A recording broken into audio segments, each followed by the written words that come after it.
78 വചനങ്ങൾ പാരായണം ചെയ്യാം. ഒരാൾ ഓതിക്കൊള്ളി. അഴുതുമില്ല. വേഗം ഓതിക്കൊള്ളി ഒരാൾ.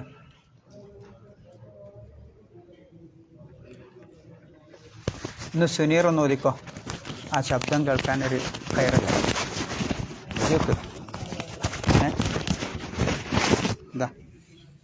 ഇതങ്ങോട്ട് കളി.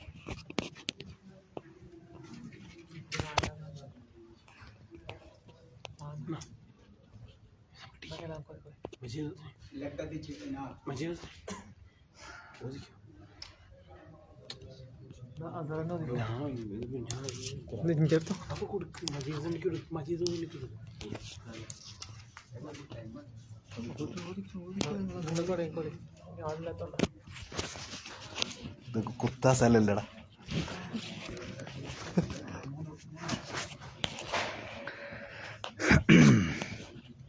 أعوذ بالله من الشيطان الرجيم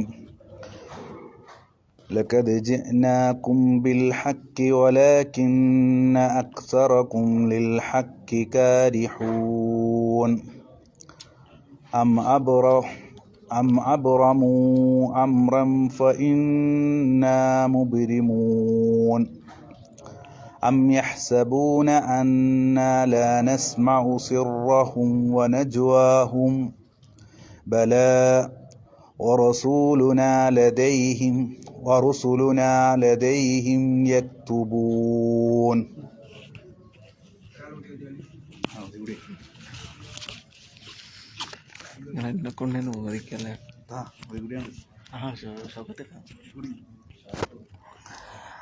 أعوذ بالله من الشيطان الرجيم. بسم الله الرحمن الرحيم. لقد جئناكم بالحق ولكن أكثركم للحق كارهون أم أبرموا أمرا فإنا مبرمون أم يحسبون أنا لا نسمع سرهم ونجواهم بلى ورسلنا لديهم يكتبون.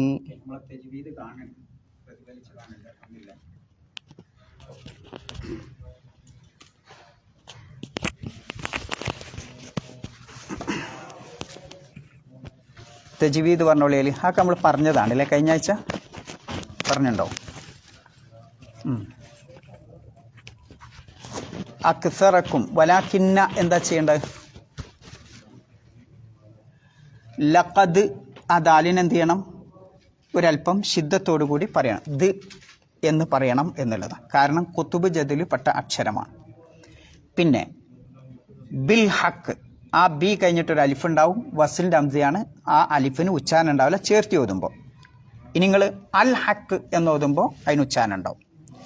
വലാക്കിന്ന അ അ ഉച്ചരിക്കണം. വലാക്കിന്ന അക്സറക്കും. പിന്നെ ലിൽ ഹക്കി കാരിഹൂൻ, അവിടേക്ക് എല്ലാവരും നീട്ടിയിട്ടുണ്ട്. ഓക്കെ. അം അബ്രമു അവിടെയും നീട്ടിയിട്ടുണ്ട്. അം അബ്രമു അമ്രൻ. അമ്രൻ കഴിഞ്ഞിട്ട് എന്താ ചെയ്യേണ്ടത്? അവിടെ ഒന്നുകൂടിയും എഫ ചെയ്യണം. അമ്രം ഫ ഇന്ന അമ്രം ഫ അമ്രം ഫ എഫ ചെയ്യണം എന്നാ. പിന്നെ ഫ ഇന്ന മുബിരിമൂൻ. പിന്നെ അം യഹ്സബൂന അന്നാ ലാ നസ്മഉ സിർറഹും വ നജ്വാഹും. നജ്വ കഴിഞ്ഞിട്ട് യാഇൻ്റെ എവിടെയാണ് നിങ്ങൾ അലിഫ് കാണേണ്ടത്? എന്തിനാ അലിഫ് എവിടെ കാണേണ്ടത്? യാഇൻ്റെ മധ്യത്തിലാണ്. ആ യാഇന് എന്താക്കി ഉച്ചരിക്കണം എന്നാ? അകാരമാക്കി ഉച്ചരിക്കണം. യാവു നജ്വയാഹു എന്ന് ഓതരുത് എന്ന് കാണിക്കാനാണ് മധ്യത്തിലിട്ടത്. മനസ്സിലായില്ലേ? ഇനി നജ്വയാഹു എന്ന് ഓതുകയാണെങ്കിൽ ആ യാഇൻ്റെ ശേഷമാണ് എന്തിടുക? അലിഫ് ഇടുക. അതാണ് അവിടെ ശ്രദ്ധിക്കാനുള്ളത്. ബല അവിടെ സാധാരണ മോഡൽ 2 ഇത് നീട്ടിയാൽ മതി.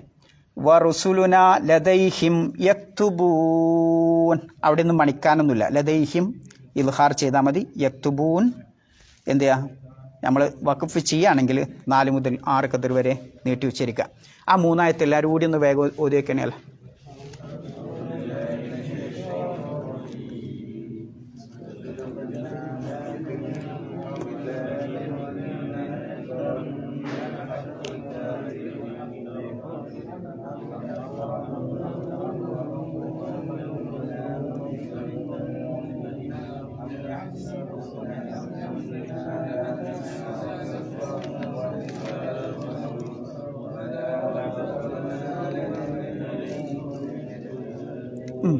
ആർക്കെങ്കിലും തജ്വീദിൽ എന്തെങ്കിലും ഡൗട്ട് ഉണ്ടോ? ഉണ്ടെങ്കിൽ ചോദിക്കാം. ഇല്ല, എന്നാ പോവാ.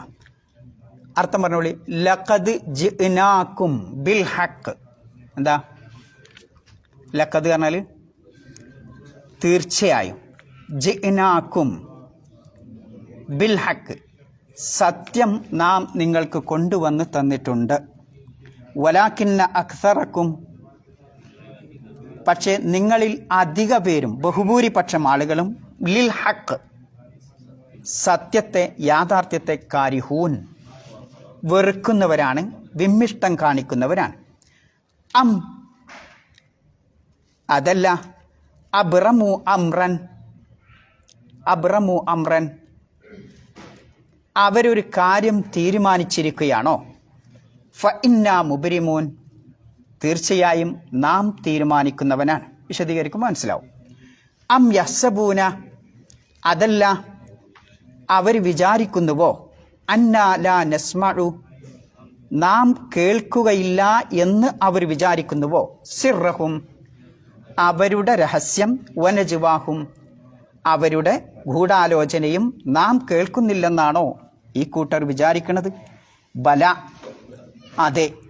വറുസുലുന ലദൈഹിം യക്തുബൂൻ, നമ്മുടെ ദൂതന്മാർ അവരെടുക്കൽ എല്ലാം രേഖപ്പെടുത്തി വെക്കുന്നുണ്ട്, എഴുതി വെക്കുന്നുണ്ട് എന്നുള്ളതാണ്.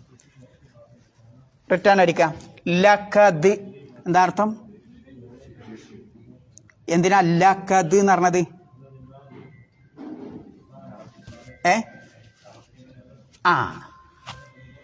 നിങ്ങൾ ഇംഗ്ലീഷൊക്കെ സ്കൂളിൽ പഠിച്ചപ്പം ഹാവ് എന്നൊരു പ്രയോഗം പഠിച്ചില്ലേ?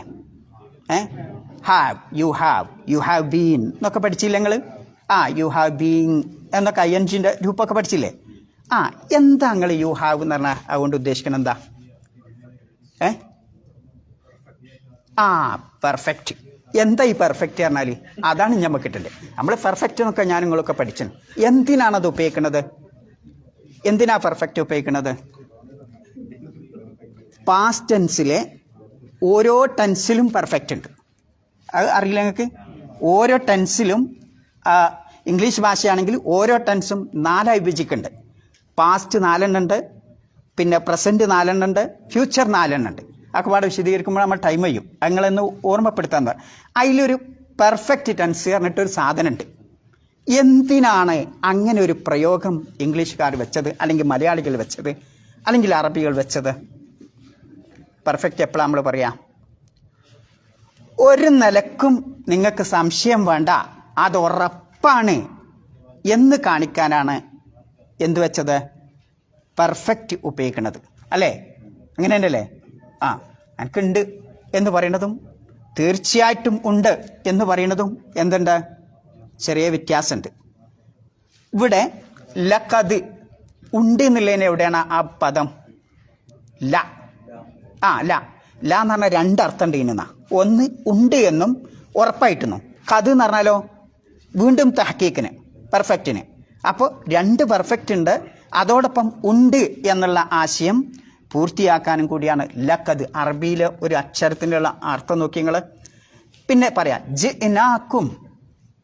ജിനാക്കും, നാം നിങ്ങളടുത്ത് വന്നിട്ടുണ്ട്. ബിൽ ഹക്ക്, സത്യവുമായി, യാഥാർത്ഥ്യവുമായി ഞാൻ നിങ്ങളുടെ അടുത്ത് വന്നിട്ടുണ്ടാണ്, കൊണ്ടുവന്നിട്ടുണ്ട്. ജാ അബി പറഞ്ഞാൽ കൊണ്ടുവന്നു. പക്ഷേ വലാകിന്ന, പക്ഷേ അക്സറക്കും, നിങ്ങളിൽ അധിക പേരും, ബഹുഭൂരിപക്ഷം ആളുകളും, ലിൽ ഹക്ക്, സത്യത്തെ, കാരിഹൂൻ, വെറുക്കുന്നവരാണെന്ന. അല്ല നമ്മെ നോക്കി പറയുകയാണെന്ന് ഇങ്ങനെ തോന്നുന്നു എനിക്ക്, അല്ലേ? സത്യം, യാഥാർത്ഥ്യം എന്ന് പറഞ്ഞാൽ അതൊന്നും ആളുകൾക്ക് ഇഷ്ടമല്ല. ഉണ്ടോ? സത്യത്തോട് ബഹുഭൂരിപക്ഷം ജനങ്ങളെന്താ വിലങ്ങനെ നിൽക്കുള്ളൂ എന്നുള്ളതാണ്. അതുകൊണ്ടാണ് അള്ളാഹു പിന്നെ അക്സറക്കും. ഇവിടെ ഇത് ആരോടാ പറയണത്? ആരോടാ അത് പറയണത്? അപ്പോഴേ നമുക്ക് അതിൻ്റെ കുട്ടൻസ് മനസ്സിലാവുള്ളൂ. അതിന് മുമ്പ് എന്താ പറയണത്? നരകത്തിൻ്റെ കാവൽക്കാരനായ മേധാവിയായ മാലിക്കിനെ വിളിച്ച് നരകാവകാശികളായ ആളുകൾ പറയാണ്, ഞങ്ങൾക്കൊന്ന് മരണം വിധിച്ചു തരാൻ വേണ്ടി, ഈ നരകത്തൊന്ന് മരിപ്പിച്ചാൻ വേണ്ടിയിട്ട് മരണം തരാൻ വേണ്ടിയിട്ടൊന്ന് പ്രാർത്ഥിക്കണം എന്ന് പറഞ്ഞപ്പോൾ ആ മേധാവി, നരകത്തിൻ്റെ മേധാവി പറയാണ് എന്താ, ഇന്നക്കും മാക്കിസൂൻ, നിങ്ങൾ ഇവിടെ തന്നെ താമസിക്കേണ്ടവരാ. ഇനി ആ ഇന്നക്കും മാക്കിസൂൻ എന്ന് പറഞ്ഞ ആ സെൻറ്റൻസിനെ അല്ലെങ്കിൽ ആ ആശയത്തിന് ഒന്നുകൂടി ബലം നൽകാനാണ് എന്ത് പറയുന്നത്, ലഖദ് ജിനാക്കും, തീർച്ചയായും നിങ്ങളിവിടെ താമസിക്കേണ്ടവരാണെന്ന് പറയാൻ കാരണം എന്താ, തീർച്ചയായും നിങ്ങൾക്ക് എന്ത് വന്നിട്ടുണ്ട്, സത്യം കൊണ്ടുവന്ന് തന്നിട്ടുണ്ട്. അഥവാ പ്രവാചകന്മാർ ഈ സത്യം നിങ്ങൾക്ക് കൊണ്ടുവന്ന് തന്നിട്ടുണ്ട്. അപ്പം മാലിക് എന്ന ആ നരകത്തിൻ്റെ മേധാവിയായ മലക്കിൻ്റെ ആ മലക്ക് പിന്നെ അതിനെ തള്ളുന്ന, അതിനെ നിഷേധിക്കുന്ന, നിരസിക്കുന്ന ആളുകളോട്, കുഫാറുകളോട് അവരെ അംഗീകരിപ്പിക്കാനാണ്, ഒരു അംഗീകാരമാണ്. അറബി പറയ തക്രീർ എന്നറിയും. അതിനാണ് ലഖദ് ജീനാക്കും. രണ്ടാമത്തെ എന്താ, എന്തുകൊണ്ട് നിങ്ങൾ ഇവിടെ താമസിക്കേണ്ടി വന്നു, ഈ നരകത്തിൽ നിങ്ങൾ താമസിക്കേണ്ടവരാണ് എന്ന് പറയാൻ കാരണം എന്താ, കാരണം സത്യം കൊണ്ടുവന്നപ്പോൾ നിങ്ങളത് സ്വീകരിക്കാൻ തയ്യാറായില്ല, അതുകൊണ്ടാണ് നിങ്ങളിവിടെ താമസിക്കേണ്ടി വരുന്നത് എന്ന അതിനെ വിശദീകരിക്കാനും കൂടിയിട്ടാണ് ലഖദ് ജിനാക്കും എന്ന പദപ്രയോഗം പറഞ്ഞിട്ടുള്ളത്. അപ്പം ഇന്നക്കും മാക്കിസൂൻ എന്ന സെൻറ്റൻസിൻ്റെ എന്തുകൊണ്ട് നിങ്ങളിവിടെ താമസിക്കണം എന്നതിനെ കാരണം വിശദീകരിക്കുകയാണ് ഇത് ലഖദ് ജിനാക്കും ബിൽ ഹഖ്. പിന്നെന്താണ്, വലാകിന്ന അക്സറക്കും ലിൽ ഹഖി കാരിഹൂൻ എന്ന ആ പദം എന്നുള്ളതാ. എന്തുകൊണ്ടാണ് അക്സർ എന്ന് പറഞ്ഞത്? അക്സർ കുഫാറുകളിൽ അധിക ആളുകളും വെറുക്കുന്നവർ തന്നെയല്ലേ. എന്നാൽ പിന്നെ ഒരു ന്യൂനപക്ഷത്തെ എന്തിനായിരുന്നു ഒഴിവാക്കിയത്? അവിശ്വാസികൾ സത്യത്തെ നിഷേധിക്കുന്നവർ തന്നെയാണ്, അവിശ്വാസികൾ മുഴുവൻ.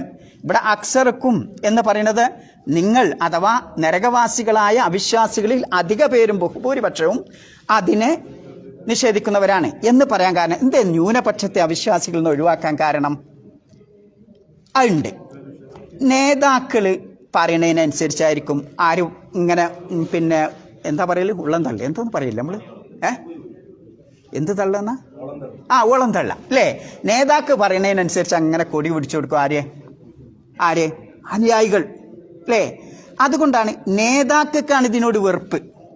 നേതാക്കൾക്ക് വെറുപ്പുണ്ടാവാൻ കാരണം എന്താ, എന്തുകൊണ്ടാണ്? ഒരു ശ്മശാനം അല്ലെങ്കിൽ ഒരു മക്ബറ വ്യാപാരം നടത്തുന്ന, പിന്നെ ബഹുദൈവാരാധന നടത്തുന്ന ഒരാൾ ആ ജാറത്തിലേക്ക് വരാൻ, അവിടേക്ക് നിങ്ങൾ വരണം, അതിനു വേണ്ടി എല്ലാ വെറ്റിലെയും മടക്കിയും വീടിയും ഒക്കെ നീർച്ചേരുന്ന എന്തിനാ? ഈ നേതാക്കൾക്ക് വരുമാനാണ് അല്ലേ. ഞാൻ എപ്പോഴോ ഒന്ന് കേട്ടൊരു ഇതുണ്ട്, 7,70,00,000 ഒരു മക്ബറ ലേലം വിളിച്ചെടുത്തതോലോ. നിങ്ങളൊന്ന് ആലോചിച്ച് നോക്കി. 7,70,00,000. ഇത് വെറുതെ അല്ല, ഇതൊരു മഹാപണ്ഡിതൻ പറഞ്ഞതാണ്. നമ്മളെ നാട്ടിലെ സംഭവമാണിത്, വെറുതെ വടായി അറിയല്ല. ആണെങ്കിൽ ആളെ ഞാൻ പേര് പറഞ്ഞുതരാം, അന്ന് എൻ്റെ ഓർമ്മയിലുള്ളതാ. എവിടെ നിങ്ങൾ ആ ഭാഗത്തൂടെയാണത്, അവിടെയുള്ള പണ്ഡിതൻ തന്നെയാണ് ആ പറയുന്നതും ആ പ്രസംഗം. അപ്പം എന്താവട്ടെ, അതൊന്നും നമ്മളെ വിഷയമല്ല. 7,70,00,000 ആ മക്ബറ ലേലം ചെയ്ത് പാട്ടത്തിനെടുക്കാൻ ഞാനാകുന്ന നേതാവിനെ എന്താ പ്രേരിപ്പിക്കുന്നത്? എനിക്കുറപ്പാ 7 കോടിക്ക് എടുത്തിട്ടുണ്ടെങ്കിൽ 70,000 കോടി നിങ്ങളെടുത്തുനിന്ന് വരും. അപ്പം ആ സത്യത്തോട് യഥാർത്ഥത്തിൽ വെറുപ്പായിരിക്കാം. നേതാവായ എനിക്കാണ്, അനുയായികളായ നിങ്ങൾക്ക് വെറുപ്പുണ്ടോ? ഇല്ല. നിങ്ങളെന്താണ് എനിക്കും വേണ്ടി എന്തെങ്കിലും നേരത്തെ പറഞ്ഞത്, ഓളം തള്ളേ അല്ലേ, എന്തോ ഒരു വാക്കുണ്ട് മലയാളത്തിൽ. എൻ്റെ പിന്നാലെ നിങ്ങൾ മുന്നേ ഗമിക്കിടിന ഗോപുത്തൻ്റെ പിന്നെ ഗമിക്കിടും ബഹുഗോക്കളെല്ലാം ആ പാട്ട് കേട്ടില്ല നിങ്ങൾ? മുന്നിലൊരു പോത്ത് ഇങ്ങനെ പോണ നേതാവ്, അതിൻ്റെ ബാക്കിൽ എന്തുണ്ടാവും, മറ്റു കാളകളും ഇങ്ങനെ ചന്തയ്ക്ക് പോകണമെങ്കിൽ നിങ്ങൾ. അതേപോലെയാണ് നേതാക്കളും അനുയായികളും നമ്മളെ നാട്ടിൽ. എല്ലാവരും അല്ല കേട്ടോ, തൗഹീദില്ലാത്തവർ. അപ്പം ആലോചിച്ച് നോക്കി നിങ്ങൾ, ഇതാണ് വിശുദ്ധ ഖുർആൻ. വലാകിന്ന അക്സറക്കും, ആ പദം വളരെ ശ്രദ്ധേയമാണ്. വലാകിന്ന അക്സറക്കും ലിൽ ഹഖി കാരിഹൂൻ. ആ ബഹുഭൂരിപക്ഷം ആളുകളും, അഥവാ ആ ബഹുഭൂരിപക്ഷം കൊണ്ട് ഉദ്ദേശിക്കുന്നത് ആരാണ്? നേതാക്കളാണ്. എന്താ തെളിവ്? ആമത്തുന്നാസ് എന്ന് പറഞ്ഞാൽ പൊതുജനം എപ്പോഴും നേതാക്കളെ പിൻപറ്റുന്നവരാവും. അതുകൊണ്ടാണല്ലോ പരലോകത്തെത്തുമ്പോൾ ഇങ്ങനെ അല്ലാഹു തആല പറയുന്ന കാണാം, ഇത് തബറ അല്ലദീന തുബിഉ മിനല്ലദീന തബഉ വറഔൽ അദാബ വതഖത്തഅത് ബിഹിമുൽ അസ്ബാബ്. എന്താണത്? അനുയായികളായ ആളുകൾ എങ്ങനെയാണ്, നേതാക്കളായ ആളുകളിൽ നിന്ന് അങ്ങനെയല്ലേ? നേതാക്കളായ ആളുകളിൽ നിന്ന് നേരെ തിരിച്ചാട്ടോ. അല്ലദീന തുബിയു എന്ന് പറഞ്ഞാൽ നേതാക്കൾ, പിൻപറ്റപ്പെട്ടവർ എന്ന് പറഞ്ഞാൽ നേതാക്കൾ. അല്ലദീന തബഉ എന്ന് പറഞ്ഞാൽ അനുയായികൾ. അപ്പൊ നേതാക്കളായ ആളുകളിൽ നിന്ന് അനുയായികൾ ഒഴിഞ്ഞു മാറുന്ന ഒരു രംഗം വരാനുണ്ട്. ആ സന്ദർഭം ഓർക്കേണ്ടതാണ്. എന്താണത്? വറഔൽ അദാബ്, അള്ളാഹുവിൻ്റെ നരകശിക്ഷ അവർക്ക് നേരെ കണ്ണുകൊണ്ട് ഇങ്ങനെ കാണുമ്പോൾ വതഖത്തഅത് ബിഹിമുൽ അസ്ബാബ്, എല്ലാ ബന്ധങ്ങളും ആരൊക്കെ ദുനിയാവിൽ സഹായിച്ചിരുന്നോ ആ സഹായ ബന്ധങ്ങളൊക്കെ അത് മുറിഞ്ഞു പോകും. അത്തരം ഒരു രംഗത്ത് നേതാക്കൾ എന്ത് ചെയ്യും? അനുയായികൾ ഇങ്ങോട്ട് ഒഴിഞ്ഞു മാറും എന്നാ.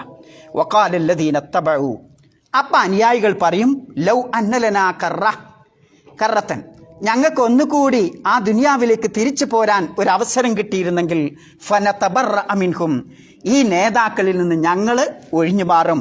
കമാ തബറഉ മിന്ന, ഞങ്ങളിൽ നിന്ന് ഇപ്പോൾ ഈ പരലോകത്ത് വെച്ച് നേതാക്കൾ ഒഴിഞ്ഞു മാറിയതുപോലെ. കദാലിക് യുരീഹുമുല്ലാഹു അഹ്മാലുഹും, അവരുടെ പ്രവർത്തനം അള്ളാഹു ഇങ്ങനെ കാണിച്ചു കൊടുക്കും എന്നുള്ള. ഹസ്റാത്തിൻ അലൈഹിം, അവർക്ക് കൊടിയ ഹസ്റാത്ത് എന്നാൽ എന്താ? ഖേദമായി, നഷ്ടമായി അവർക്ക് കാണിച്ചു കൊടുക്കും എന്നുള്ളതാണ്.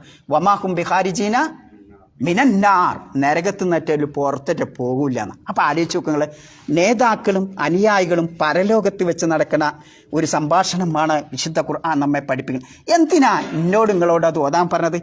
ഇങ്ങനെ ആയിരിക്കും പലരും. അതുകൊണ്ട് സത്യം എവിടെയാണോ ആ സത്യത്തെ മുറുകെ പിടിക്കണം എന്നുള്ളതാണ്. അവിടെ എത്തുമ്പം ഒരു രാജാധിപത്യം ഉണ്ടാവില്ല, ഒരു നേതാവും ഉണ്ടാവില്ല, ഒരു അനുയായി ഉണ്ടാവില്ല, ഒരു അയൽപ്പക്കക്കാരനുണ്ടാവില്ല, എത്ര വല്ല ക്വാളിഫൈഡ് ആയ ആൾ ഉണ്ടാവും, ഒരു ഡോക്ടറും അവിടെ നിങ്ങളെ രക്ഷിക്കാൻ വരില്ല. ഇതാണ് പരലോകം എന്ന് പറയുന്നത്.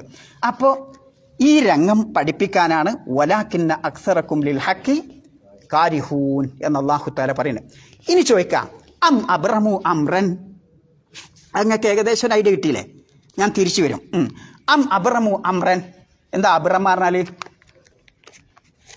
അബ്റമ തീരുമാനിക്കുന്ന, എങ്ങനെ തീരുമാനിക്കണേനാണ് ആ പറയുന്നത്? ഒരാളെ ശരിക്കും ബോർഡ് വേണ്ടിയിരുന്നു.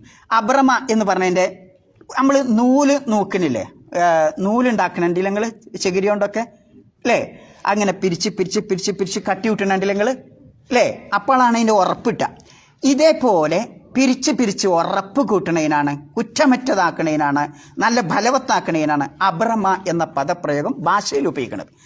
പിന്നീട് കുഫാറുകളായ മുശ്രിക്കുകളായ ആളുകൾ നബി സല്ലല്ലാഹു അലൈഹി വസല്ലമക്കെതിരും സഹാബത്തിനുമെതിരെ ഒരുപാട് പുരാതികളും അതേപോലെ ഉപദ്രവങ്ങളും ഓരോന്നോരോന്നായി അവർ ആരോപണങ്ങൾ പറഞ്ഞുകൊണ്ട് ആ ആരോപണങ്ങൾ ഒന്നിനു പിറകെ മറ്റൊന്നായി ഇങ്ങനെ പിരിച്ച് പിരിച്ച് ആ ആശയം കട്ടിക്കൂട്ടുന്നതിനാണ് അബ്റമ. അങ്ങനെ നബിയെ കൊല്ലാൻ വേണ്ടി തീരുമാനിക്കുകയാണ് അല്ലേ? ഇയാളൊന്ന് പറയും, മറ്റയാളൊന്ന് പറയും, മറ്റയാളൊന്ന് പറയും. അപ്പം ഇതൊക്കെ പാടെ കൂടിയപ്പം അവസാനം അബൂജഹൽ ദാറുന്നദിവെ വെച്ച് എന്താ പറഞ്ഞത്? ദാറുന്നദിവ എന്നല്ലോ സാധേ, ദാറുന്നദിവല്ലേ അവർ മീറ്റിംഗ് കൂടുന്നത്? ആ ദാറുന്നദിവെ വെച്ച് എന്താ അബൂജഹൽ പറഞ്ഞത്? അബൂജഹൽ പറഞ്ഞത് നിങ്ങളെല്ലാ ഗോത്രത്തിലും ഓരോരുത്തരും ഒരുമിച്ച് കൂട്ടണം അല്ലേ? പല അഭിപ്രായങ്ങളും. അതാണ് അബ്റമ.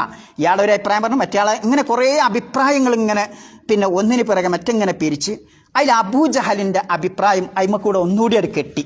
അതാണ് അബ്റമ. അബൂജഹൽ എന്താ പറഞ്ഞത്? മുഹമ്മദ് നബി സല്ലല്ലാഹു അലൈഹി വസല്ലം സുബഹി നമസ്കരിക്കാൻ വരുമ്പോൾ എന്ത് ചെയ്യണം?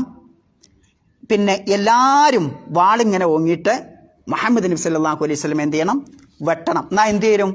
ബനു ഹാഷിം ഗോത്രം, നബി സല്ലല്ലാഹു അലൈഹി വസല്ലമയുടെ ഗോത്രം എന്ന് പറയുന്നത് ഏതാണ്? ബനു ഹാഷിം ഗോത്രമാണ്. അപ്പം ബനു ഹാഷിം ഗോത്രം പ്രതികാരം ചെയ്യാൻ വേണ്ടി വരാൻ സാധിക്കില്ല. ആരെ വെട്ടിയെന്ന് അറിയോ?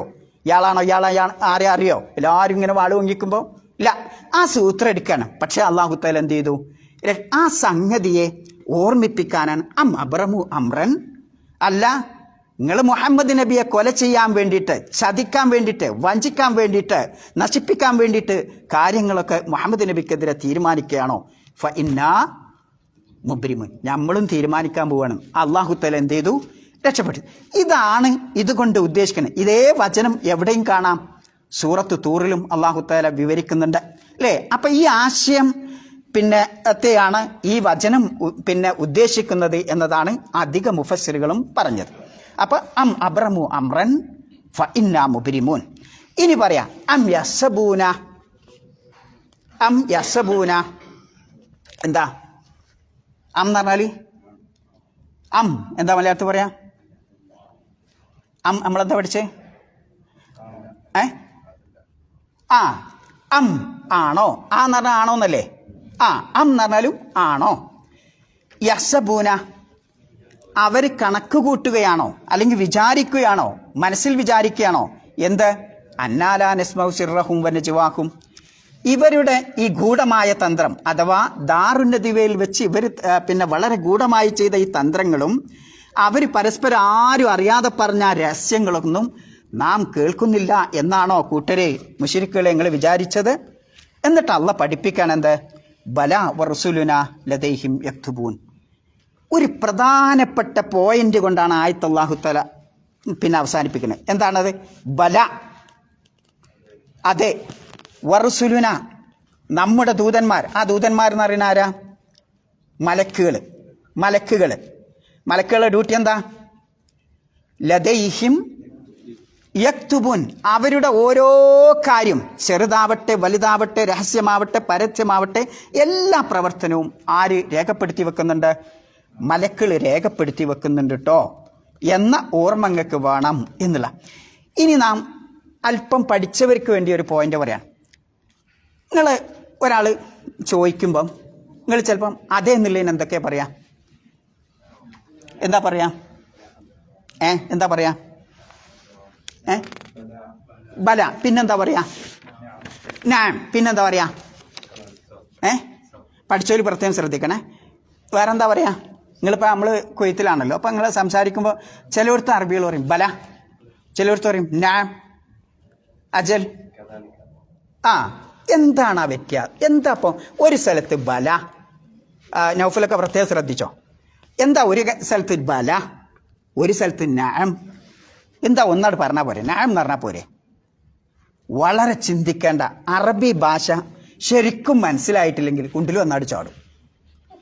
നോക്കിയോളി, അള്ള പറയാ ഫഹൽ വജത്തും മാ വഅദ റബ്ബുക്കും. ബാക്കി എന്താ? ഫഖാലു നഅം. ഹൽ വജത്തും, നിങ്ങൾ കണ്ടോ? വേറെ സൂറത്ത് ആറാഫിലാന്നാ തോന്നുന്നത്. നിങ്ങൾ മറിച്ചു നോക്കട്ടോ. ഫഹൽ വജത്തും, നിങ്ങൾ കണ്ടോ? മാ വഅദ റബ്ബുക്കും, നിങ്ങളുടെ രക്ഷിതാവ് നിങ്ങളോട് വാഗ്ദാനം ചെയ്ത ആ ശിക്ഷകൾ കണ്ടോ? ഫഖാലു, അപ്പൊ അവര് പറയും നഅം, അതെ. പിന്നെ മറ്റൊരു സ്ഥലത്ത് കാണാം, എന്താണ്? അലൈസല്ലാഹു അലസ്തു ബി റബ്ബിക്കും, അങ്ങനെ ആകത്തില്ലേ? അവിടെ കാലു ബല. എന്ത് വ്യത്യാസം? ഒരുത്തൂടിയിലല്ല, ഞാൻ നിങ്ങളുടെ രക്ഷിതാവല്ലേ? കാലു, അവർ പറഞ്ഞു ബല. അവിടെ ബല എന്നാണ് വിശുദ്ധ ഖുർആൻ ഉപയോഗിക്കുന്നത്.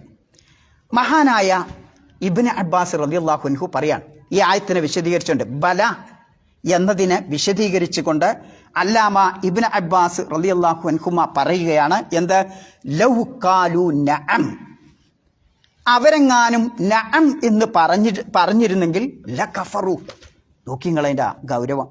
അവർ ഈ സ്ഥലത്ത് നഅം എന്നാണ് അള്ളാഹുവിൻ്റെ ചോദ്യത്തിന് പറഞ്ഞതെങ്കിൽ ലകഫറു, അവർ അവിശ്വാസികളായി മാറുമായിരുന്നു. എന്താ വ്യത്യാസം? അപ്പൊ വളരെ തല കൊടുക്കേണ്ട വളരെ അതിസൂക്ഷ്മമായ ആശയമാണ് ആ രണ്ടിലും ഉള്ളത്. ബോർഡ് ഉണ്ടെങ്കിൽ ഞങ്ങൾക്ക് ക്ലിയർ ആക്കി തന്നിരുന്നു. ഇപ്പം ഹൽ സല്ലൈത, നിസ്കരിച്ചോ? അപ്പൊ നിങ്ങൾ എന്താ പറയാ?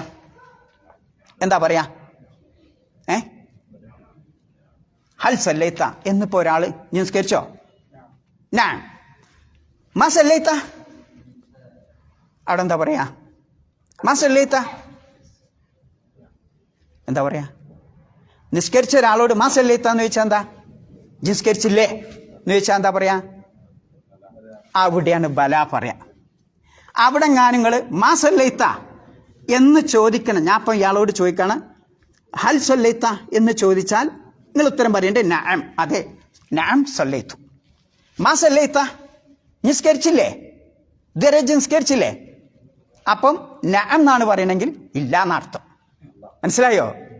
ബല എന്ന് പറഞ്ഞാൽ അതെ ഞാൻ നിസ്കരിച്ചു എന്നാ. നേരെ അതിന് പറയാ പോസിറ്റീവ്, എന്താ ഇമ്പാരറ്റീവ് സെന്റൻസ് എന്ന് പറഞ്ഞിട്ട് നിങ്ങൾ 2 സെന്റൻസ് പഠിച്ചില്ലേ? എന്തേനു ആരെവിടെ ഇംഗ്ലീഷ് തിരി പഠിച്ച്?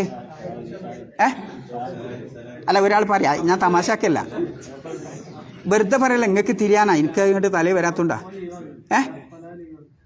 ഫലാവോ നിങ്ങളൊക്കെ ഡിഗ്രി ഉള്ളത് ആരെങ്കിലും ഒരാൾ പറഞ്ഞോളി. എന്ന് പറഞ്ഞാൽ അതിന് പറയാ മാസല്ലൈത്തു എന്ന് പറയുന്ന പിന്നെ മംഫിയായ ഇതാണ്, ഇമ്പാരറ്റീവാണ്. ഇല്ല എന്നൊരു നിഷേധം അതിൽ വരുന്നില്ലേ. ഉണ്ട് എന്നുള്ളതിന് എന്താ പറയാ, ആ പോസിറ്റീവ് രൂപത്തിലാണ് അല്ലേ. അപ്പം മാസല്ലൈത്ത എന്ന് പറയുന്നതും ഹൽ സല്ലൈത്ത എന്ന് പറയുന്നതും രണ്ടും വ്യത്യാസമുണ്ട്. ഒരാൾ ഇല്ലയോ എന്ന് ചോദിക്കുമ്പോൾ തീർച്ചയായിട്ടും ഉണ്ട് ബല, അവിടെ ഞാൻ പറഞ്ഞാൽ എന്താവും, നേരെ ഓപ്പോസിറ്റ് അർത്ഥം വരും. അതാണ് ഞാൻ ആദ്യങ്ങൾ ഖുർആൻ ഓതി കേൾപ്പിച്ച് ഫഹൽ വജത്തും മാ വഅദ റബ്ബുക്കും, നിങ്ങളുടെ രക്ഷിതാവ് നിങ്ങളോട് ദുനിയാവിൽ വെച്ച് വാഗ്ദാനം ചെയ്തിരുന്നു, നിങ്ങൾ കണ്ടോ കണ്ടില്ലേ എന്നല്ല ചോദിക്കണേ, കണ്ടോ. ഫഹൽ വജത്തും, നിങ്ങൾ കണ്ടോ, അല്ലെങ്കിൽ നിങ്ങൾക്ക് കിട്ടിയോ. എന്ത് ഫഖാലുനാം, അതെ കിട്ടി, കണ്ടു അല്ലേ. സ്വർഗവാസികൾക്ക് സ്വർഗവും നരകവാസികൾക്ക് നരകവും കിട്ടി, ഞങ്ങൾ കണ്ടു, അതെ. എന്നാൽ ആദ്യം നമ്മൾ ഓതിനെ എന്തേനി, അലസ്തു ബി റബ്ബിക്കും ഖാലു ബല, ഞാൻ നിങ്ങളുടെ രക്ഷിതാവല്ലയോ, ഞാൻ നിങ്ങളുടെ റബ്ബല്ലയോ, ഞാൻ നിങ്ങളെയൊക്കെ പോറ്റി വളർത്തുന്ന രക്ഷിതാവല്ലയോ എന്ന് ചോദിക്കുമ്പോൾ അവരുടെ മറുപടി എന്താ, ഖാലു ബല, ഉറപ്പായിട്ടും അല്ലാഹുവേ പിന്നെ നീ രക്ഷിതാവാണ് റബ്ബാണെന്നാ. അവിടെ ഞാൻ പറഞ്ഞാൽ എന്താവും, നേരെ ഓപ്പോസിറ്റ് അർത്ഥം വരും. അപ്പം ഇനി ആരെങ്കിലുമൊക്കെ അറബികൾ സംസാരിക്കുമ്പോൾ പനെ പറയുന്നവർക്കും ചിലപ്പോൾ തിരിവില്ല കേട്ടോ ചോദിക്കുന്നു, ഞാൻ കേട്ടാലും ഓല് പോവും. അപ്പം അതിൻ്റെ ഗഹനമായ ആ തഹ്കീക്കോട് കൂടി പഠിക്കുമ്പോഴാണ് അറബി ഭാഷയുടെ അത് നമുക്ക് ശരിക്കും ഇതൊക്കെ പഠിക്കേണ്ട വിഷയങ്ങൾ. അപ്പോഴേ നമുക്ക് ഖുർആനിൻ്റെ ആ അന്തസത്ത അങ്ങനെ രുചിച്ചിട്ടൊരു മധുരം വരാണ്ട് നമ്മളെ തലച്ചോറിലും നമ്മളെ നാവിനൊക്കെ അല്ലേ, ആ മധുരം കിട്ടുമ്പോഴാണ് ഖുർആൻ ഒരു ദിവസം ബോധാതെ നിങ്ങൾ പോവില്ല. എന്ത് പ്രയാസം ഉണ്ടായാലും ഒരു ഖുർആൻ ക്ലാസ് നിങ്ങൾ ഒഴിവാക്കൂല, ഏത് ചെറുതുണ്ടായാലും ഖുർആൻ ക്ലാസ് ഒഴിവാക്കാൻ കഴിയൂല. കാരണം എന്താ നമുക്ക് മധുരം കിട്ടിയിട്ടില്ല. മഹാനായൊരു പണ്ഡിതനുണ്ട്, നമ്മളെ വിഷയമല്ല എന്നാലും അതിനോട് അറ്റാച്ച് ചെയ്യാട്ടോ. ഒരു സെക്രട്ടറി, ഒരു ഭാരവാഹി, കായിദ് എന്നാണ് അയാൾ ഉപയോഗിച്ച്, നേതാവ്. ഞാനും നേതാവാണ്, നിങ്ങളും നേതാവാണ്. എങ്ങനെ, ഞാൻ സെക്രട്ടറി അല്ലെങ്കിൽ ഞാൻ നേതാവാ, കാരണം ഞാൻ വീട്ടിലെ രക്ഷിതാവാണ് അല്ലേ, ഞങ്ങൾക്ക് ഖുർആൻ ക്ലാസ് എടുക്കുന്നവനാണ്. ഇയാളെന്താ, സെക്രട്ടറിയാണ്, ഖത്തീബുമാണ്, നേതാവാണ്. ഇയാളൊന്നുമില്ല അറിയും, അയാളും നേതാവ് തന്നെ അല്ലേ. ഇയാളൊന്നുമില്ല എന്ന് പറഞ്ഞാൽ അവൻ നേതാവാ. ഒരു കായിദിനുണ്ടായിരിക്കേണ്ട ഏറ്റവും വലിയ സ്വഭാവം താരങ്ങൾ ഒരിക്കലും പിന്നോട്ടടിക്കാൻ പാടില്ല. എന്ത് ത്യാഗം വന്നാലും. മഹാനായ ഉസാമ റളിയല്ലാഹു അൻഹു ആ റോമക്കാരോട് യുദ്ധത്തിന് പറഞ്ഞേക്കുമ്പോൾ ആരെ നബി സല്ലല്ലാഹു അലൈഹി വസല്ലം നിയോഗിച്ചത്? ഉസാമ. ആ ഉസാമക്ക് അന്ന് എത്ര വയസ്സാ? 18. അവിടെ ആരൊക്കെ ഉണ്ട്? അബൂബക്കർ റളിയല്ലാഹു ഉണ്ട്, മഹാനായ ഉമറുണ്ട്, പ്രഗത്ഭരായ സഹാബി വര്യന്മാരുണ്ട്, പണ്ഡിതന്മാരായ സഹാബത്തുണ്ട്. എന്നിട്ട് ആ കൂട്ടത്തിൽ ഇങ്ങനെ വന്നപ്പോൾ സാധാരണക്കാരനൊരു ചൊറിച്ചിൽ, ഈ 18 വയസ്സായ ചെക്കനെ സേനാനായകനായി അയക്കണ വെച്ചു. എന്തേ കാരണം? നബി സല്ലല്ലാഹു അലൈഹി വസല്ലം നോക്കണ അയാളുടെ ആക്റ്റീവാണ്, അയാളുടെ നശാത്താത്ത്, അയാളൊരു കാര്യത്തിനാണ് മുന്നോട്ടടിച്ച പിന്തിരിയണ പ്രശ്നമില്ല. ഇതാണ് നമ്മുടെ ജീവിതത്തിൻ്റെ വിജയത്തിൻ്റെ രഹസ്യം. നമ്മളെപ്പോഴാ ഇന്നാവൂല, ഇന്നിപ്പോൾ ക്ഷീണാണ്, ഓർക്കാണ് എന്ന് പറഞ്ഞാൽ ആ കുടുംബം പരാജയപ്പെടും. ആ നാട്ടിലെ രാഷ്ട്രീയ നേതാവായാലും മതനേതാവായാലും ആ നാട്ടിൽ വലിയ ദീനിന് വലിയ പ്രാധാന്യമൊന്നും ഉണ്ടാവില്ല. ആദ്യം നഷ്ടപ്പെട്ട ബാപ്പ ഇങ്ങനെ പിന്നെ സുബഹിസ്കരിക്കാൻ, ഞാൻ ഇപ്പം ഇന്നലെ കുറേ വൈകി ഉറങ്ങിയതാ അല്ലേ, അവിടെ പോയി കച്ചവടമൊക്കെ കഴിഞ്ഞ് ഉറങ്ങിയ. അപ്പം ഭാര്യ പറയും, മക്കളെ കുട്ടികളെ ബാപ്പ കുറേ വൈകീന്, നിങ്ങൾ പള്ളിയിൽ പോയിക്കോളിട്ടോ. ആദ്യമൊക്കെ പോവും, ബാപ്പ ഇങ്ങനെ തീരങ്ങ് ഉറങ്ങണ കാണുമ്പോൾ പോവോ? എന്ത് ത്യാഗം ചെയ്താലും അരമണിക്കൂർ അഞ്ഞ് കിടക്കാനുള്ളെങ്കിൽ നിസ്കരിച്ചിട്ട് കിടക്കണം. അവിടെ ആ കുടുംബത്തിൽ എന്തുണ്ടാവും? ഒരു സമാധാനം ഉണ്ടാവും, അള്ളാഹുവിൻ്റെ ശാന്തി ഉണ്ടാവും, ബർക്കത്തുണ്ടാവും. നിങ്ങളിത് ശ്രദ്ധിച്ചു നോക്കേണ്ടി. നമുക്ക് എപ്പോഴും മനപ്രയാസം വരുന്ന എന്താ? നമ്മളൊക്കെ നേതാക്കളാ, കായിദ് എന്ന് അതിന് അറബി പറയാം. നമ്മളൊക്കെ ഒരു നിലക്കല്ലെങ്കിൽ മറ്റൊരു നിലക്കുള്ള നേതാവാ. അപ്പം നമ്മുടെ കുടുംബത്തെ ഒരു കുട്ടി ഒരു മൈനസ് മാർക്ക് നമ്മളിൽ നിന്ന് കാണുകയാണെങ്കിൽ ആ കുടുംബം ഇന്നല്ലെങ്കിൽ മരണശേഷം ആ കുട്ടികളും ആ പാത തുടരും അല്ലേ. ആദ്യമൊക്കെ അമ്മ പറയുമ്പോൾ ഒക്കെ അങ്ങനെ പോയി കൊടുക്കും, നേരത്തെ നിങ്ങൾ പറഞ്ഞില്ലേ, ഓളം തള്ളിയൊക്കെ പോവും. പക്ഷേ അതുണ്ടാവണമെങ്കിൽ ബാപ്പ സ്ട്രിക്റ്റ് ആവണം. എങ്ങനെ? അടിക്കല്ല, കച്ചറുണ്ടാക്കല്ല, മറിച്ച് മുന്നിൽ നടന്ന് കാണിച്ചു കൊടുക്കണം. ഇതാണ് റസൂലുള്ളാഹി സ്വല്ലല്ലാഹു അലൈഹി വസല്ലം. ഇപ്പം ഞങ്ങളോട് പറയാൻ എനിക്ക് പ്രയാസമുണ്ട്. മഹാനായൊരു മനുഷ്യൻ വെടിനാട് പോയപ്പം സങ്കടക്ക് എന്ത് പറ്റിയെന്നൊന്നും ഞാൻ പറയില്ല, നിങ്ങൾക്ക് ചിന്തിക്കാൻ വേണ്ടി പറയാം. ചെറിയ എന്തോ ഒരു മൈനസ് വന്നില്ല നിങ്ങൾക്കൊക്കെ അല്ലേ? എന്താ ഇപ്പം ഞാനും അയാളും ആ പോയാളും വ്യത്യാസം? എന്താ വ്യത്യാസം? എല്ലാത്തും എത്ര വയസ്സായാലും താടി നരച്ചാലും ആക്റ്റീവാണ് അല്ലേ? ആക്റ്റീവാണ്. 70 വയസ്സായാലും 66 വയസ്സായാലും അയാൾ ആക്റ്റീവാണ്. ഇതാണ് ഒരു പ്രസ്ഥാന നേതാവിന് വേണ്ടത്.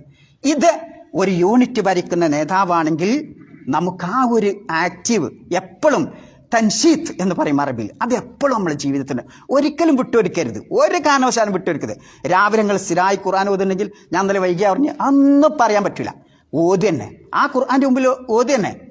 അതാണ് നമ്മൾ ചെയ്യേണ്ടത്. ഇത് കാണുമ്പോൾ നമ്മുടെ കുട്ടികൾ, നമ്മുടെ കൂടെ താമസിക്കുന്ന റൂമിൽ താമസിക്കുന്ന സഹോദരന്മാർ, ഓൻ എണീക്കാത്ത എന്താ, ഞാൻ എണീക്കണില്ല, ഞാൻ എന്തെങ്കിലും ഒന്ന് കടന്നുറങ്ങും, ഓൻ കാണും, അപ്പം അത് പറയും അല്ലേ? അപ്പം ഇതാണ് നമ്മൾ ആക്റ്റീവ് ആവുമ്പോൾ എന്തു ചെയ്യും, മറ്റവനോ എണീക്കും. ഇതാണ് വേണ്ടത്. അപ്പം നിങ്ങൾ വളരെ ശ്രദ്ധിക്കേണ്ട ഒരു കാര്യമാണ് എന്ത് ഒരു ഞാനും നിങ്ങളുമൊക്കെ ഭാരവാഹികൾ. അതിപ്പോൾ എന്തിനാ ഇപ്പം ഞാൻ അതിൽ അറ്റാച്ച് ചെയ്തത്? ഇല്ലെങ്കിൽ എന്തു ചെയ്യും, വലാക്കിന്ന അക്സറക്കും ലിൽ ഹക്കി കാരിഹൂൻ എന്ന ഗണത്തിൽ ഞാനും പെടും നിങ്ങളും പെടും അല്ലേ? നമ്മൾക്ക് ഉന്മേഷമില്ലെങ്കിൽ ഞാനും നിങ്ങളൊക്കെ അതിൽ പെടും എന്നതാണ് അത് നമ്മെ കാണിക്കുന്നത്. അപ്പോൾ ഇനിയിപ്പോൾ ഇതുവരെ നിങ്ങൾ തിരിയാത്തോണ്ടാ, ഇനി എന്ത് ചെയ്യണം, മാറ്റം വരണം. തുച്ഛമാണ് ജീവിതം എന്ന് പറഞ്ഞാൽ എന്താ, വളരെ തുച്ഛമാണ്. നിങ്ങൾ ആലോചിക്കൂ, നിങ്ങൾ 30 വയസ്സായാലും കയ്യൊന്നിക്കുക, 30 വയസ്സായാലും 30 വയസ്സായാലൊക്കെ കുതിര 30 മുതൽ 60 വയസ്സായ ഞാനൊക്കെ 30 മുതൽ 60 വയസ്സ് വരെയുള്ള കയ്യൊന്നിക്കുക ആരാ? ഞാനും നിങ്ങളൊക്കെ കഴുതിയാണ്. 60 മുതൽ 90 വയസ്സുള്ള കയ്യൊന്നിക്കുക ആരും ഉണ്ടാവില്ല അല്ലേ? അപ്പൊ കൊയ്ത്തൊന്ന് പോകേണ്ടി വരും, പോട്ടെ. അത് പട്ടിയാണ്, നായയാണ്. 90 മുതൽ ബാക്കിയുള്ള ജീവിതം മൂങ്ങയാണ്. എന്തേ മനസ്സിലായ നിങ്ങൾക്ക്? ഇല്ല, ഒരു ഫിലോസഫറുടെ വാക്കാണത്. എന്താണത്? 30 വയസ്സ് വരെ അയാൾ ഓടാനും ചാടാനും പിന്നെ എതിർ കക്ഷിയെ കാണുമ്പോൾ ആകർഷിക്കാനും ചിരിക്കാനും ആ 30 വയസ്സ് വരെ അവൻ്റെ മനസ്സിങ്ങനെ പ്രേരിപ്പിക്കുന്ന അല്ലേ? ഞാൻ അതിലൊരാളാട് പോയാൽ ഞാൻ 30 വയസ്സിൻ്റെ ആ പ്രായങ്ങൾ ചിന്തിച്ചു നോക്കി, അവളെ ആഞ്ഞു പിടിക്കാനും സംസാരിക്കാനും ഒക്കെ എൻ്റെ മനസ്സിങ്ങനെ കൊതിക്കും. അതാണ് കുതിര എപ്പോഴും എന്തായും ആക്റ്റീവായിരിക്കും. കുതിര എപ്പോഴും ചാടി ഓടി മത്സരിച്ച് ഒല്ലാതിയാത്തി നിങ്ങളൊന്ന് പഠിച്ചു നോക്കാം കേട്ടോ. അപ്പൊ കുതിരന്റെ സ്വഭാവം അതാ. അത് എത്ര വയസ്സ് വരെ ഉണ്ടാവും? 30 വയസ്സ് കഴിഞ്ഞാൽ അവന് പെണ്ണൊക്കെ കെട്ടി എന്താവും പ്രാരാബ്ധായി. ഓൻ പിന്നെ ചിന്തിക്കും എങ്ങനെയെങ്കിലും പുര കയറ്റണം, മക്കൾക്ക് അധ്വാനിക്കാൻ കൊടുക്കണം അല്ലേ? പിന്നെ ഓൻ കഴുതിയാണ്, ഭാരം ചുമക്കുകയാണ്. ഓന് ചുമന്ന് ഓനാട് കിടക്കും അല്ലേ? 30 വയസ്സ് മുതൽ നമ്മളെ വാപ്പാരൊക്കെ നിങ്ങൾ ചിന്തിച്ച് നോക്ക്, നമ്മളൊക്കെ പോറ്റാൻ ആ 30 വയസ്സ് മുതൽ 60 വയസ്സ് വരെ എത്ര ത്യാഗമാണ് ആ വാപ്പ ചെയ്തത് അല്ലേ? ആ വാപ്പക്ക് 60 വയസ്സായപ്പോഴോ എന്താ? പട്ടിയാണ്. പട്ടിന്റെ സ്വഭാവം എന്താ? അല്ല, കാവൽക്കാരനാണ്. നായിന്റെ സ്വഭാവം എന്താ? വീടിങ്ങനെ കാവലിക്കും. നിങ്ങളൊക്കെ ഗൾഫ് പോവും, വാപ്പ വീടിങ്ങനെ കാവലിക്കുന്ന, അതാണ് പട്ടിന്റെ സ്വഭാവം. മനസ്സിലായില്ലേ? നായയുടെ സ്വഭാവം കാവൽക്കാരനാണ്. 60 വയസ്സ് മുതൽ 90 വയസ്സായാലോ മൂങ്ങയാണ്. എന്ത് ചോദിച്ചാലും എന്ന് പറയുന്ന. ഇത് തമാശയാണെങ്കിലും ചിന്തിക്കാൻ എന്തുണ്ട്? വകുപ്പുണ്ട്. വലാക്കിന്ന അക്സറക്കും ലിൽ ഹക്കി കാരിഹുൻ എന്ന ആയത്തിനെ ആസ്പദമാക്കി നിങ്ങൾ ചിന്തിക്കേണ്ട ഒരു കാര്യമാണ്. കുവൈത്തിലെ നിമിഷങ്ങൾ, സെക്കൻഡുകൾ, ദക്കാത്തു കൽബിൽ മർഇ ഖായിലത്തുൽ ലഹു ഇന്നൽ ഹയാത്ത ദഖായികും വസവാനി. ഹൃദയത്തിന്റെ മിടിപ്പുകൾ ഇന്നല്ലെങ്കിൽ നാളെ അവിടെ നിൽക്കും, അത് ചലിക്കൂല അല്ലേ? അത് വളരെ ശ്രദ്ധിക്കണം. ഈ 30 വയസ്സ് എല്ലാവരും നമ്മളെ വിളിക്കും 30 വയസ്സാകുമ്പോൾ അല്ലേ? എല്ലാവർക്കും നമ്മൾ ആവശ്യം ഉണ്ടാവും, എല്ലാ സംഘടനക്കും ആവശ്യം ഉണ്ടാവും. പക്ഷേ 30 വയസ്സായി 60 വയസ്സാകുമ്പോൾ ഭാരം ഇങ്ങനെ താങ്ങുമ്പം അതൊന്നും പിന്നെ ആർക്കും വല്ലാതെ ആവശ്യം ഉണ്ടാവില്ല അല്ലേ? അവൻ എപ്പോഴും പ്രാരാബ്ധക്കാരം. അതാണ് കഴിഞ്ഞാലോ അവിടെ കാവലും നൊട്ടോ പറയും അല്ലേ? ഏത് വലിയ പ്രസിഡന്റ് ആയാലും ഓനെ കാവൽക്കാരനാക്കും, കാവൽ നായാക്കുന്ന. പിന്നെ 90 വയസ്സായി ഞാൻ കട്ടിൽ ഇങ്ങനെ കിടന്നിട്ട് എന്ത് മക്കൾ ചോദിച്ചാലും പാപ്പാ നമുക്ക് ചായ ആണോ, ചോറാണോ എന്ന് പറയാൻ കഴിയുള്ളൂ, സംസാരിക്കാൻ പോലും കഴിയും. ഇത് ചിന്തിക്കേണ്ട ഒരു കാര്യം. അപ്പം എന്തിനാപ്പം ഞാനിത് പറഞ്ഞത്? എനിക്കും നിങ്ങൾക്കൊക്കെ വരാൻ പോണ സംഗതിയാണ്. അതുകൊണ്ട് സഹോദരന്മാരെ, ഈ കുവൈത്തിൽ നമുക്ക് കിട്ടുന്ന മഹാഭാഗ്യമാണ് ഈ ആരോഗ്യം, ഈ സമയം എന്ന് പറയുന്നത്. ഒരു ഖുർആൻ പാരായണത്തിന്റെ വേദി കിട്ടിയിട്ട് അത് ഉപയോഗിക്കപ്പെടാതെ മടിയന്മാരാകുന്നെങ്കിൽ ഞാനും നിങ്ങളും അതിൻ്റെ തിക്തഫലം അനുഭവിച്ചേ തീരൂ. അതുകൊണ്ട് റസൂലുള്ളാഹി സ്വല്ലല്ലാഹു അലൈഹി ഖുർആൻ സ്ഥിരമായി ഓതുന്ന ആൾക്ക് അൽഷിമേഴ്സ് ബാധിക്കൂല എന്നാ അത് ശാസ്ത്രം പറയുന്നതാ. കേട്ടിട്ടുണ്ട് നിങ്ങള്? ഖുർആൻ സ്ഥിരമായിട്ട് വേദഗ്രന്ഥം സ്ഥിരമായി ഉച്ചരിച്ച് അത് പാരായണം ചെയ്യുന്ന ഒരാൾക്ക് ആ കൃത്യസമയത്ത് ആ സുബീക്ക് പാരായണം ഓനെ സംബന്ധിച്ചിടത്തോളം അൽഷിമേഴ്സ് വളരെ കുറവേ ബാധിക്കുള്ളൂ. അത് ചിന്തിക്കേണ്ട. അപ്പം എന്തുകൊണ്ടാണത്? നമ്മൾ ഖുർആൻ പാരായണം ചെയ്യണം, അത്തരം വേദഗ്രന്ഥങ്ങൾ വായിക്കണം. നമുക്ക് എന്തുണ്ട്?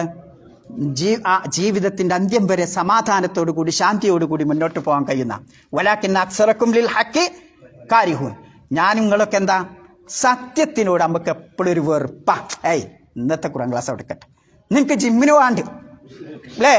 നിനക്ക് ജിമ്മിന് വേണ്ട. എൻ്റെ ആരോഗ്യം എത്ര വരെ ഉണ്ടാവും? എൻ്റെ ജിമ്മ് എത്ര വരെ ഉണ്ടാവും? 30 വയസ്സോ 40 വയസ്സോ? പിന്നെ എനിക്ക് നനക്കാൻ കഴിയോ? ഒന്നും വേണ്ട. ആ മുട്ടും കാലിൻ്റെ അതൊന്ന് ഇളകിക്കഴിഞ്ഞാൽ ചോദിച്ചു നോക്കിയാണ്. ഒന്ന് ചോദിച്ചു നോക്കി നിങ്ങൾ. ഇതാണ് ജിമ്മ്. ഇതൊക്കെ പടച്ചോൻ കണക്കാക്കേണ്ടത്. അപ്പോൾ സഹോദരന്മാരെ, ഇത് അല്ലാഹു തആല നമുക്ക് വെറുതെ തന്നല്ലേ ഈ ഖുർആൻ. അത് നമ്മുടെ മുമ്പിലിട്ടത് നമുക്കൊരു പരീക്ഷണമാണ്. അത് നാം വായിക്കുന്നുണ്ടോ, ചിന്തിക്കുന്നുണ്ടോ? അങ്ങനെ ചിന്തിക്കുമ്പോഴാണ് നമുക്ക് ഖുർആനിൽ നിന്ന് ആ മധുരം നുകരാൻ സാധിക്കുന്നത്. അങ്ങനെ ആ മധുരം നുകരാനാണ് നാം ശ്രമിക്കേണ്ടത്. അല്ലെങ്കിൽ എന്താവും? അന്ത്യം തീരാ നഷ്ടമാകും എന്നുള്ളതാണ്. അവസാനം അല്ലാഹു തആല ആയത്ത് അവസാനിപ്പിക്കണം എങ്ങനെ? നിങ്ങളിപ്പോൾ ഈ ചെയ്യണുണ്ടല്ലോ, നിങ്ങൾ ആ ഉള്ളിൽ നിങ്ങളെ പിന്നെ മനസ്സിൻ്റെ ഉള്ളിൽ അകത്തുണ്ടല്ലോ, അതൊക്കെ ആരെഴുതി വെക്കുന്നുണ്ട്? മലക്കുകൾ എഴുതി വെക്കുന്നുണ്ട് എന്നുള്ള ബലാ വറസുലുന യക്തുബൂൻ. എന്തിനാ അങ്ങനെ ആയത്ത് അവസാനിപ്പിച്ച്? നമ്മളെ സമയമാകുമ്പോൾ പറയണം കേട്ടോ. എന്തിനാ അങ്ങനെ ആയത്ത് അവസാനിപ്പിച്ച്? അതിലൊരു രഹസ്യമുണ്ട്. മലക്കുകളുടെ വിശ്വാസം പിന്നെ എന്താണ്? ഈമാൻ കാര്യങ്ങൾ പെട്ടതാണ്. ഈമാൻ കാര്യം എത്ര? 100 6 ഓക്കെ. അപ്പൊ ആ 6 കാര്യം ഈമാൻ കാര്യങ്ങൾ പെട്ടതാണ്. ഇത് മലക്കുകളിലുള്ള വിശ്വാസം. ആ മലക്കുകളെ പറ്റി നമ്മൾ എന്താ വിശ്വസിക്കേണ്ടത്? അത് അവർ അള്ളാഹുവിൻ്റെ സൃഷ്ടിചാരങ്ങളാണ്, അള്ളാഹുവിൻ്റെ കിറാമുകളായ സൃഷ്ടിചാരങ്ങളാണ്. തെറ്റുകുറ്റങ്ങളിൽ അവരിൽ നിന്ന് വരൂല. പിന്നെ അല്ലാഹു തആല അവർക്ക് കൊടുത്തിട്ടുള്ള ഡ്യൂട്ടി വളരെ കൃത്യമായി അവർ നിർവഹിക്കും. കൃത്യമായി നിർവഹിക്കാത്തവരാണ് ആര്? മനുഷ്യർ അല്ലേ? മലക്കുകൾ എന്താവും? കൃത്യമായി നിർവഹിക്കും. അതുകൊണ്ടാണല്ലോ മലക്കുകളെ പിന്നെ പള്ളിയിലേക്ക് വരുമ്പോൾ ഈ ഉള്ളി, അതേപോലെ തന്നെ ദുർഗന്ധം വപിക്കണ യാതി പച്ചക്കറിക്കല്ലേ, തിന്നു വരരുത് എന്ന ഹദീസിലില്ലേ? എന്തുകൊണ്ടാ പറഞ്ഞത്? അതിന് റസൂലുള്ള കാരണം പറയുന്നത് എന്താ? ആര് പറഞ്ഞത്? മനുഷ്യനെ പ്രയാസപ്പെടുത്തുന്ന ആ ഈദ ഉണ്ടാക്കുന്ന എല്ലാ കാര്യങ്ങളും നമ്മുടെ കൂടെയുള്ള മലക്കുകൾക്കും എന്ത് ചെയ്യും? പ്രയാസപ്പെടുത്തും. അതുകൊണ്ടാണ് ഉള്ളി പോലത്തെ ദുർഗന്ധം വഹിക്കണമെന്നും എന്ത് ചെയ്യരുത്, നമസ്കാര സമയത്ത് പിന്നെ തിന്നരുത് എന്ന് അള്ളാഹുവിൻ്റെ റസൂല് പറഞ്ഞിട്ടുള്ളത്. അപ്പം മലക്കുകൾക്ക് അല്ലാഹു തആല ഒരുപാട് ഡ്യൂട്ടി കൊടുത്തിട്ടുണ്ട്. നമുക്ക് അറിയുന്ന ഡ്യൂട്ടി എന്തൊക്കെ? ഒന്ന്, പ്രവാചകന്മാർക്ക് വഹി കൊണ്ടുവരാം. അതൊന്നും വിശദീകരിക്കേണ്ട ആവശ്യമില്ല അല്ലേ? പിന്നെ ഇടിമിന്നലൊക്കെ ഉണ്ട്. അതൊക്കെ ഓരോ വിഭാഗം മലക്കുണ്ട്. പിന്നെ നമ്മളെല്ലാ സമയത്തും കാവൽക്കാരായ എന്തുണ്ട്? മലക്കുണ്ട്. ലഹു മുഅഖിബാത്തും മിൻ ബൈനി യദൈഹി വമിൻ ഖൽഫിഹി. പിന്നെന്താണ്? യഹ്ഫദൂന, അങ്ങനെ തന്നെയല്ലേ? മിൻ അംരില്ല അല്ലേ? അള്ളാഹുവിൻ്റെ കൽപ്പന പ്രകാരം നമ്മളെ കാത്തു സൂക്ഷിക്കുന്ന മലക്കുകൾ ഊഴമിട്ടിങ്ങനെ വരുന്നുണ്ടെന്നാ. അപ്പം മലക്കുകൾ നമ്മളെ കാവൽക്കാരനാണ് എന്ന് നമ്മൾ എന്ത് ചെയ്യണം? വിശ്വസിക്കണം. രണ്ടാമത്തൊന്ന്, മറ്റൊരു കാര്യം, മലക്കുകൾ നമ്മുടെ കർമ്മങ്ങളൊക്കെ എന്ത് ചെയ്യുന്നുണ്ട്? എഴുതി വെക്കുന്നുണ്ട്, രേഖപ്പെടുത്തി വെക്കുന്നുണ്ട് അല്ലേ? പിന്നെ 2 സമയത്ത് ഒരു വിഭാഗം മലക്കുകൾ ഇറങ്ങി വരികയും മറ്റൊരു വിഭാഗം മലക്കുകൾ കയറിപ്പോവുകയും ചെയ്യുന്ന സംഭവം റസൂലുള്ളാഹി വിവരിക്കണില്ലേ? ഏതാണ് ആ നമസ്കാരം? സുബഹി നമസ്കാരത്തിന് ഒരു വിഭാഗം ഇറങ്ങി വരും, മറ്റൊരു വിഭാഗം കയറി വരും. അസർ നമസ്കാരത്തിന് ഒരു വിഭാഗം വരും, മറ്റൊരു വിഭാഗം കയറിപ്പോകും ചെയ്യും. അപ്പം എന്താണ്? എന്നിട്ട് ഓല് പോയിട്ട് എന്താ അല്ലാഹു തആലയോട് പറയേണ്ടത്? എന്താ പറയേണ്ടത്? അല്ലാഹുവേ, നിന്റെ അടിയാന്മാരെ അടുത്ത് ഞാൻ ചെന്നപ്പോൾ ഞങ്ങൾ ചെന്നപ്പോഴും വഹും യുസല്ലൂൻ, അവർ നിസ്കാരത്തിലാണ്. ഞങ്ങൾ അവരെ വിട്ടേച്ച് പോന്നപ്പോഴും വഹും യുസല്ലൂൻ, അവർ നിസ്കാരത്തിലാണ്. അപ്പം ആ മലക്കുകൾ നമ്മുടെ കർമ്മങ്ങളൊക്കെ, ഞാനും നിങ്ങളും നമസ്കരിക്കുന്ന നമ്മുടെ മനസ്സിലെ വികാരങ്ങൾ പോലും ആര് രേഖപ്പെടുത്തുന്നുണ്ട്? അതുകൊണ്ടാണ് സിർറഹും വനജ്വാഹും അല്ലേ? നിനക്ക് ക്ലാസ്സിന് പോകണ്ട എന്ന് ഞാൻ നാവുകൊണ്ട് പറഞ്ഞിട്ടുണ്ടാവില്ല. പക്ഷേ എൻ്റെ മനസ്സിൻ്റെ അന്തരാളത്തിൽ ആ രഹസ്യം ആര് എഴുതി വെക്കുന്നുണ്ട്? മലക്കുകൾ എഴുതി വെക്കും. ഈ വിശ്വാസം അല്ലെങ്കിൽ യഥാർത്ഥ വിശ്വാസി അല്ല നിങ്ങൾ, ഞാനുമല്ല. യഥാർത്ഥ വിശ്വാസം നിങ്ങൾ പറയുന്നത് മാത്രമല്ല, മനസ്സിലെ സിർറഹും വനജിവാഹും, രഹസ്യങ്ങൾ ആർക്കും, ഭാര്യയ്ക്ക് പോലും അറിയാത്ത രഹസ്യം അല്ലേ. ഞാനിപ്പോൾ എൻ്റെ ഭാര്യനോടൊപ്പം ഇങ്ങനെ കിടക്കുമ്പം ഓൾക്ക് എല്ലാം അറിയുന്നു തോന്നും. എവിടെ? ഞാൻ പറയാത്ത എത്ര സീക്രസികൾ ഉണ്ടാവൂലേ? ഞാൻ ചിലപ്പം ആനക്കള്ളനാവും, എൻ്റെ ഭാര്യ പോലും അറിയില്ല അല്ലേ. അങ്ങനെയൊക്കെ ഉണ്ടാവും. ആലോചിച്ച് നോക്കേണ്ടി നിങ്ങൾ. അപ്പോൾ ആ രഹസ്യങ്ങളൊക്കെ ആരറിയും? അള്ളാഹു സുബ്ഹാനഹു വ തആല അറിയും. എന്ന് മാത്രമല്ല, അതൊക്കെ ആര് രേഖപ്പെടുത്തി വെക്കുന്നുണ്ട്? മലക്കുകൾ രേഖപ്പെടുത്തി വെക്കുന്നുണ്ട്. മറ്റ് ഇങ്ങനെ ഓരോ ഉത്തരവാദിത്തം എഴുതി വെക്കുക എന്ന് മാത്രമല്ല, പല ഉത്തരവാദിത്തം. ഇപ്പം പർവ്വതത്തെ സംരക്ഷിക്കാൻ വേണ്ടിയിട്ട് ഉത്തരവാദിത്തപ്പെട്ട മലക്കുകളുണ്ട്. എന്താ തെളിവ്? നബി സല്ലല്ലാഹു അലൈഹി വസല്ലമ പിന്നെ മക്കാ മുശ്രിക്കുകളുടെ പീഡനവും അതയും സഹിക്കവയ്യാതെ കുടുംബക്കാരായ അമ്മാവന്മാരായ തായിഫിലേക്ക് പോയപ്പം എന്താ കിട്ടിയത്? മണ്ണെണ്ണയ്ക്ക് പുറമെ തീന് വീണ്ടും മണ്ണെണ്ണ ഒഴിച്ചെന്ന് പറഞ്ഞേക്ക് എന്താ? കല്ലുകൊണ്ട് ഏറിട്ടി. അങ്ങനെ രക്തം വാർന്ന് ബോധരഹിതനായി ഇങ്ങനെ വരുമ്പോൾ എവിടെയാണ് ആ സ്ഥലം? കർണ് സാലബ് എന്ന് പറയുന്ന സ്ഥലത്തെത്തിയപ്പോൾ ജിബ്രീൽ വരികയാണ്. ജിബ്രീൽ ഇങ്ങനെ മേഘം കൊണ്ട് പിന്നെ തണൽ മൂടിയിട്ടുണ്ട്. ജിബ്രീൽ അലൈഹിസ്സലാം നബി സല്ലല്ലാഹു അലൈഹി വസല്ലമയോട് പറയാണ്, മലക്കുൽ ജിബാൽ വന്നിട്ടുണ്ട്. ആ മലക്കുൽ ജിബാൽ മുഹമ്മദ് നബിയെ താങ്കളെ വിളിക്കും, താങ്കൾക്ക് വഹി നൽകും. എന്താ വഹി നൽകുക? ആ മലക്കുൽ ജിബാൽ വന്നിട്ട് മുഹമ്മദ് നബി സല്ലല്ലാഹു അലൈഹി വസല്ലമ വിളിക്കാണ്. എന്താണോ താങ്കൾ ഉദ്ദേശിച്ചത്? അഖ്ശബൈനി എന്ന് പറയുന്ന 2 വലിയ മലകളുണ്ട്. നിങ്ങൾ ഉംറക്കൊക്കെ പോകുമ്പോൾ കാണിച്ചു തരും ചിലപ്പോൾ അല്ലേ. അഖ്ശബൈനി എന്ന് പറയുന്ന ആ 2 മലകൾ ആ തായിഫുകാരുടെ പിന്നെ മുകളിലൂടെ കമഴ്ത്തിയിടണോ എന്ന് അല്ലാഹു തആല എന്നോട് താങ്കൾ ഉത്തരവ് നൽകിയാൽ ഞാനത് ചെയ്യും എന്ന് മലക്കുൽ ജിബാൽ പറയാണ്. അപ്പം നബി എന്താ പറഞ്ഞത്? ബൽ, എന്താണ് ആ പദം? ബൽ അർജു പിന്നെ അയ്യുഫ്രിജല്ലാഹു മിൻ അസ്ലാബിഹിം, എന്താണ്? യഅ്ബുദുല്ലാഹ വഅദ. ചിലപ്പം പദങ്ങൾ വ്യത്യാസപ്പെട്ടിട്ടുണ്ടാവും കേട്ടോ. പിന്നെ അള്ളാഹുവിനെ മാത്രം ആരാധിക്കുന്ന ഒരു ജനവിഭാഗം അവരുടെ മുതുകുകളിൽ നിന്ന് ഉണ്ടാവണം എന്നതാണ് ഞാൻ ആഗ്രഹിക്കുന്നത്. നബിൻ്റെ ആ കാരുണ്യം നോക്കി നിങ്ങൾ, നബിൻ്റെ ആ കനിവ് നോക്കി നിങ്ങൾ.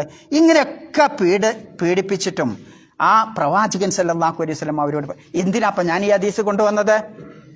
മലക്കുൽ ജിബാലി പിന്നെ പർവ്വതത്തെ പിന്നെ രക്ഷിക്കാനുള്ള അതിൻ്റെ മേൽനോട്ടമുള്ള മലക്കുകളുണ്ട് എന്നുള്ളതാണ്. പിന്നെ കഅബയുടെ നേരെ ഓപ്പോസിറ്റ് ആകാശലോകത്ത് ബൈത്തുൽ മഅ്മൂർ എന്ന് പറയുന്ന സ്ഥലത്തുണ്ട്. അതിൻ്റെ പ്രത്യേകത എന്താ? അവിടെ എന്തുണ്ട്? 70,000 മലക്കുകൾ ഇങ്ങനെ ഓരോ സമയത്തും വന്നും പോയിക്കൊണ്ടിരിക്കുന്നുണ്ട് എന്നുള്ള. ആലോചിച്ച് നോക്കുങ്ങൾ. അവിടെ സുജൂദ് ചെയ്യാനും ആരാധിക്കാനും ഒക്കെ എന്നുള്ള. അർശിനെ വഹിക്കണ മലക്കുണ്ട്. അല്ലദീന യഹ്മിലൂനൽ അർശ ആയത്തില്ലേ? അർശ് വാഹകരായ മലക്കുകളുണ്ട്. അതേപോലെ മനുഷ്യൻ്റെ റൂഹ് പിടിക്കുന്ന മലക്കുകളുണ്ട്. കുല്യതവഫാക്കും മലക്കുൽ മൗത്തി, എന്താണ്? കുല്യതവഫാക്കും മലക്കുൽ മൗത്തി ലദീ വക്കില ബിക്കും അല്ലേ. നിങ്ങളുടെ കാര്യം ഏൽപ്പിക്കപ്പെട്ട ആ മലക്കുൽ മൗത്ത് നിങ്ങളെ മരിപ്പിക്കുക തന്നെ ചെയ്യും, നിങ്ങളുടെ റൂഹ് എടുത്ത് കൊണ്ടുപോവുക തന്നെ ചെയ്യും എന്നല്ല പറയാണ്. ആലോചിച്ച് നോക്കുങ്ങൾ. അപ്പോൾ നമ്മുടെ ആത്മാവിനെ ഊരിയെടുക്കാനുള്ള ആ മലക്കുൽ മൗത്ത് എന്ന് പറയുന്ന ഒരു വിഭാഗമുണ്ട്. ഓൽക്കുള്ള ഉത്തരവാദിത്തം അതാണ്. പിന്നെ സൂറിലൂതാനുള്ള മലക്കുകളുണ്ട് അല്ലേ. മയ്യത്ത് കബറിലേക്കാണ്ട് വെച്ചാൽ ആര് വരും? 2 മലക്കുകൾ വരും. എന്താണ് അവരുടെ സ്വഭാവം? അസ്വദാനി അസ്റക്കാനി അല്ലേ. അസ്റക്ക് നിറത്തിലുള്ള, അസ്റക്ക് നീല, അസ്വദ് മസ്റക്കും ചേർന്ന ആ നിറത്തിലുള്ള 2 മലക്കുകൾ വരും എന്നുള്ളതാ. എന്നിട്ട് ചോദ്യം ചോദിക്കും. അപ്പോൾ ആ ഖബറിൽ നമ്മുടെ കൊണ്ടുപോയി വെച്ചാൽ അവിടെയും ചോദ്യം ചോദിക്കാനുള്ള മലക്കുകൾ അല്ലാഹു തആല നിശ്ചയിച്ചിട്ടുണ്ട് എന്നുള്ളതാ. ഇങ്ങനെ ഇതൊക്കെ നമ്മെ പഠിപ്പിക്കുന്ന ആ മലക്കുകളിലുള്ള വിശ്വാസം. ഇനിയും ഒരുപാട് കാര്യമുണ്ട്, സമയം വൈകിപ്പോവും. അതുകൊണ്ട് അല്ലാഹു തആല എന്ത് ചെയ്തത്? മലക്കുകളിലുള്ള വിശ്വാസം പറഞ്ഞുകൊണ്ട് ഹക്കിനോട് നമ്മുടെ മനസ്സിൽ എന്തെങ്കിലും ഒരു വിമ്മിഷ്ടമുണ്ടെങ്കിൽ നിങ്ങൾ അള്ള കാണൂല എന്ന് മാത്രമല്ല, മലക്കുകൾ നമ്മുടെ മനസ്സിലെ വിചാരവികാരം രേഖപ്പെടുത്തി വെക്കുന്നുണ്ട്. അവർ കടുംപിടുത്തം പിടിക്കും, നിങ്ങളുടെ ആത്മാവിനെ വലിച്ചൂരിയെടുക്കും എന്നാണ് അള്ളാഹു സുബ്ഹാനഹു വ തആല ആ ആയത്ത് അവസാനിപ്പിക്കുന്നത്. അങ്ങനെയാണ്. അപ്പോൾ അതുകൊണ്ട് വിശുദ്ധ ഖുർആനിൽ നിന്ന് പാഠം ഉൾക്കൊണ്ട് അത് ചിന്തിച്ച് മനസ്സിലാക്കി ജീവിതം മുന്നോട്ട് നയിക്കുന്ന വിശ്വാസികളുടെ കൂട്ടത്തിൽ റബ്ബ് തമ്പുരാൻ നമ്മെ ഉൾപ്പെടുത്തി അനുഗ്രഹിക്കുമാറാവട്ടെ. ശിഷ്ട ജീവിതത്തിൽ അള്ളാഹു സുബ്ഹാനഹു വ തആല ഒരു നമസ്കാരവും ഒരു സുബഹി നമസ്കാരവും പാഴാകാതെ നമസ്കരിക്കുന്ന, അള്ളാഹുവിന് തൃപ്തിപ്പെടുന്ന